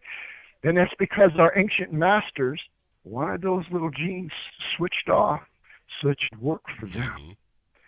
That they'd be the gods, they'd be the kings sitting on the throne, and we'd be the people paying the taxes, harvesting the wheat and everything and bringing it to them. Right. You know, mining the gold, the silver, and all that, bringing it to them. It belongs to them. It does not belong to us. It belongs to them. And they decide what we can have of it that we mine, that we reap, or whatever it is. And that system is in effect today by some of the same Weirding families that have ruled for centuries. Yep. Among the Egyptians, among the Incas, among the Chinese, among everybody. And that is true. That has been the structure of everybody's history and everybody's social structure or in culture. Now, thank you for that. Thank you for all of that. Getting back to the DNA, what is it today currently that is taking place where our DNA is waking up and many of us are discovering abilities we've never encountered before? It had to happen sooner or later because we are a people of infinite diversity in infinite combinations. One thing I noticed, especially raising my own kids, I watched them like hawks from the first time their eyes opened. The first thing they saw were my own eyes, just inches away from their own. And I've watched them just that close ever since they were born and as they grew up. Now, they are genetic combinations of my wife and me. And I noticed traits, sometimes verbatim, things they never see me do or say. I remember when Melanie, she was my oldest, she was about 4 or 5 years old, and we took her out to a church outing roller skating. They rented the whole rink. And I figure it's a nice, safe environment to be in. And Mel's having a hard time. She's holding onto the railing along the side and trying to make her way. And there's this little boy, he's got a crush on her. He can skate. And he's skating backwards and stuff, and he'll whirl around trying to impress her, and she'll lose her balance and fall, and and she'd get up and hang on. And me, I'm just whizzing back, around and around the rink, just enjoying the freedom of it, the flowing of it. And I'm watching my little girl as she's going.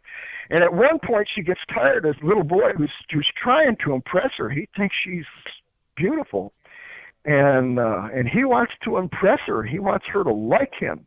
And he skates in front of her, and she loses her balance and falls because she hasn't got the hang of this yet.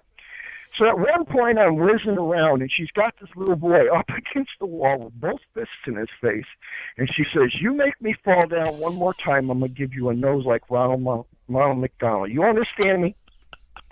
She had never seen me, and this is me, she had never seen me do or say anything like that in her lifetime. But it was in her gene pool. It was there, and it surfaced and it manifested itself. Now each of the kids had different combinations of different things. Some of them had traits that didn't belong to Jackie or me, but to my grandmother or my great grandmother or a great aunt or somebody like that I could trace that to. I know who had that personality because I already know 3 generations of our family. And I know 2 or 3 generations of my wife's family that I know personally. So I've seen that trait in this one and that one, and it comes up in each of them. So we are infinite diversity, but also in infinite combinations, genetic combinations. Even in the same family, everybody's got a slightly different. Some of those, that junk DNA, some of it gets turned on. I'm adept in my family. That's that 3rd generation. Now, the couple generations before me are not quite that talented. Now, there's one talent, and they call it a royal talent. That all of the royals, they inbreed like crazy to try to get the most watcher traits that they can get. All right? And they know they're going to get a lot of monsters and idiots, but they're just looking for the prime one, and the trait is called domination. This is the ability to influence others, where just when you're in the room and you feel a certain way about something, everybody around you feels that way. This is the perfect used car salesman, the perfect vacuum cleaner salesman in the common world, one of those royal bastards, so to speak. He'll never sit on a throne, but he has his own throne, his place where he can dominate. Or the politician who can get up and lie and get caught time and again, doing things that any other common person would be put in jail or charged with a felony and not even allowed to vote after he got out of jail. All right, but he can do it over and over and over and over again, and the minute he gets up and says something, everybody's going to believe it and suck it up. That is what they call their mandate to rule, because they can. It's not just that they were born into this family and they're a Windsor or something like that. It's they got the genetic traits. The gene pool gives them the ability to do things and excel at things that other people will never reach. And like I say, some of you out there have those traits. You may never sit on a throne, but that little genetic switch is going to get turned on. Or it'll get turned on in your son or your grandson or your great-grandson or, so on down the line. Maybe your great-grandmother had it, or, if you can really trace your line back much, you're going to find those traits, people who had them and exercised them. And they made their own history with what they did. Now, how does that stuff get turned on? Is it a special frequency? Is it something traumatic that happens? Or is it a combination of all these things plus, how should I say, a cellular memory, like when your soul comes in incarnate? All of those things plus, and in our family, some things are not left up to many of your families, things that get left up to the luck of the draw. And just left at that. You have these talents you don't understand. Well, that's of the devil. So you quiet it down and you don't use it, and it becomes atrophied. The same thing would happen if you didn't use your left hand or your right hand. It was atrophy. It'd become withered. It'd become useless. You'd have it there hanging off your shoulder, but it wouldn't be able to do much. And it's the same with these traits. Now, in a witch clan, things are a little bit different. We notice you have premonition dreams. Well, we'll talk about our dreams at the breakfast table while they're still fresh in your mind, and we'll talk about what they mean, or what they might mean, or we'll put them in context. We'll understand them. Grandma or mom will understand. I did when I did with my children. I will understand certain traits. When people are dreaming, they are the person that they are, want to be, when nobody else can see them. That's who they really, really are deep inside. Without the social dressings or anything, that's what they are. You know, if they're cruel in that, they dream of things where they do cruel things. If they're extremely lustful, that's what they dream a lot of. And it's out of your core of your being. It comes up and it manifests itself, and we understand that. And we understand, you know, and we can help deal with those things. Now, people who don't even remember their dreams, well, they end up going to a psychiatrist who eventually calms them down on a couch, maybe hypnotizes, and gets them to recall something of their dream. And the psychiatrist understands this person has this proclivity, and I need to take this action. In a witch clan, we do that. And now it's like, okay, if you have certain talents that go over those 5 dogmatic senses, all right, they're the only ones you're supposed to possess according to the people of this world. But if it goes beyond that, we help develop it. We got your will and word. All right, we got a little exercise we do with kids, even when they got to sit in the waiting room and be quiet. The itch, they will imagine an itch somewhere on their body, and they will, instead of scratching it, they'll make the other person feel that itch until they scratch it. And this is where you manifest. That's the trait called domination that the royals all desire to have the most of. All right, but that is a trait that we build in a witch clan. This is how you make shit happen. You don't just wave a stick and say a magic word. There's things that make it work, and this is a part of it. This raising up a certain way and helping develop those skills and those talents help turn that switch on. And when it's turned on in them, when they have children, it gets turned on in them too. And it kind of makes sense that every couple of generations we get an ADEP, somebody that's really got it together over the rest, because we've been turning on those switches as we go along. Some that may have it just a little bit, but you turn it on, and in the next generation, well, it's already turned on to that level, but we can develop it up a little bit more and a little bit more. And then we start getting these ADEPs popping up that can, you know, stuff happens around them all the time.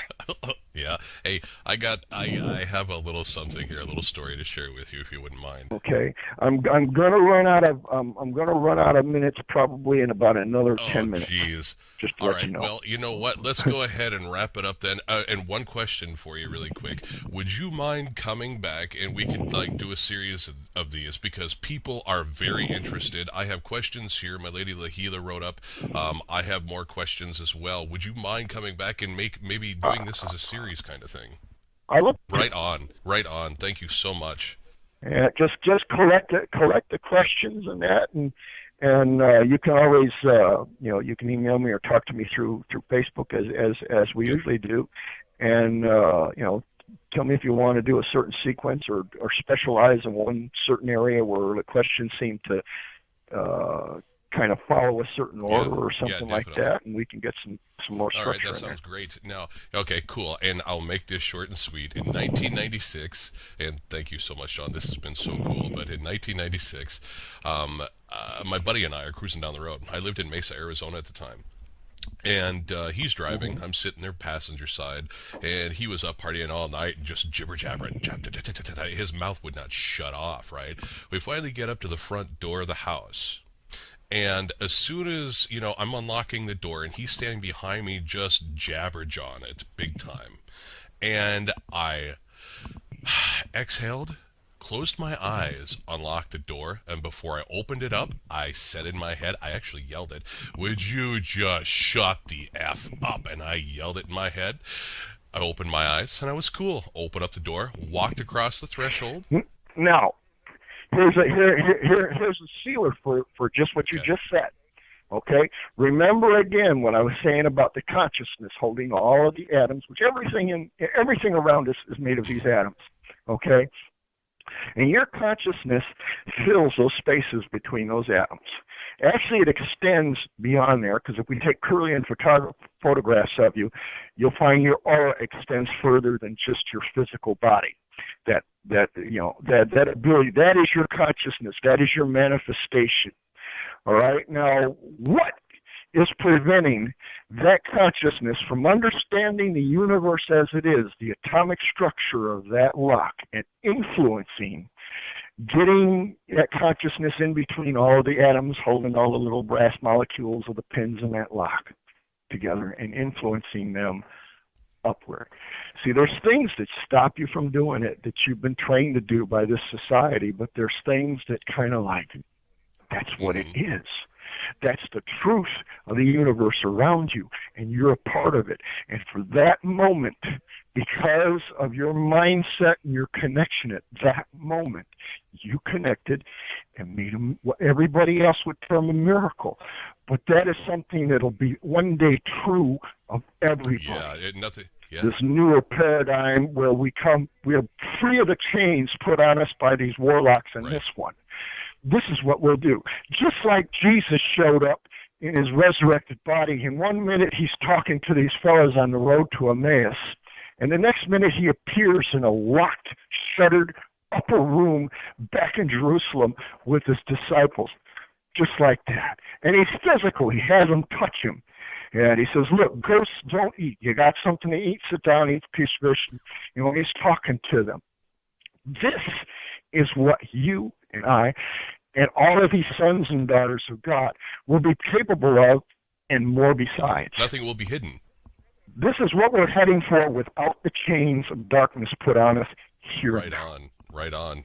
And I walked into that door, John. I walked into the door, and I walked into the living room, turned around, looked back, and he's still yammering. He comes through the threshold, crosses the threshold, and he's going, and he stops in mid-flow, and he gets a scowl on his face, and he looks at me and says, "Did you just yell at me?" And I looked at him and I said, "No, Alex, I didn't say a damn word to you." He goes, "No, you yelled." He goes, and he looks, and he says, he looks down at the floor, he says, "Did you yell, 'Shut the F up'?"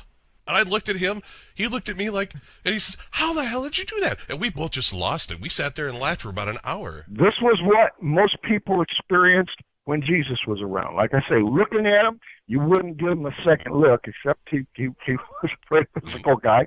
But a face, not like you see in the pictures, no femmy thing.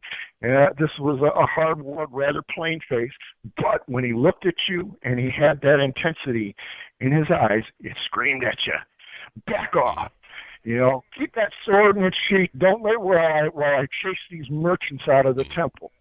This is how he did it. This is what you did. This is how it relates to what he did, and what he did, how that relates to you. That's your spirituality, not your, quote, goddamn religion. It's your spirituality, and it's what you're heading for. This is your evolution. Very cool. This is so neat. And all right, you know what? In the next installment, when would be the next time that you're available to do something like this?